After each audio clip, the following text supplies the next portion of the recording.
الحاجة الثانية اللي تقدر دير لك كثرة التبول في الليل هي أنه الماء يتجمع في الرجلين.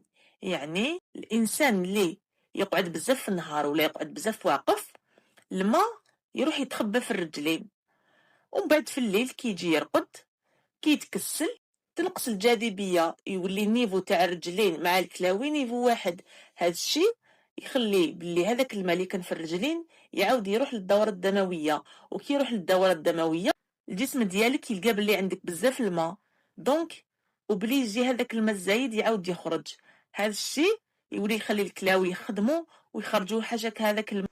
كاين حاجة أخرى ثاني تكون السبة لهذا المشكل اللي رانا نهضروا عليه، هو طريقة الشرب. يعني كاين شي ناس صباح ينسى روحو كامل، راه لاتي بشغالات وراه يدير 100 حاجة، ينسى كامل بلي كاين حاجة واسمها اشرب باش الكوغ تاعك يقعد إدغاتي. يعني نهار كامل ما يشربش، العشية يتفكر يقول اليوم ما شربت والو، خليه نخلفها العشية، يجي يشرب لافونس والروطار، والمشكل يلقى روحو بلي شرب بزاف في مدة زمنية قصيرة.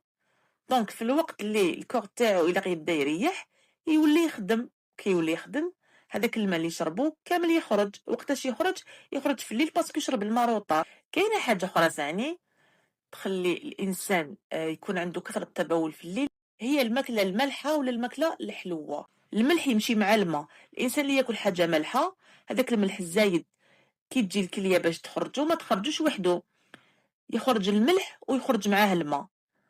ونفس الشيء بالنسبة للسكريات، الإنسان اللي يأكل بزاف السكريات خاصة في الفترة المسائية كيجي الجسم يعرف باللي كاين نسبة السكر مرتفعة.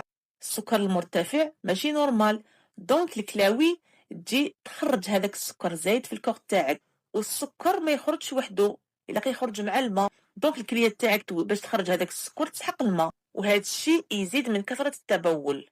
كاين تاني مأكولات لازم تعرف باللي تهيج لافيسي تاع بنادم، تهيج المثانه.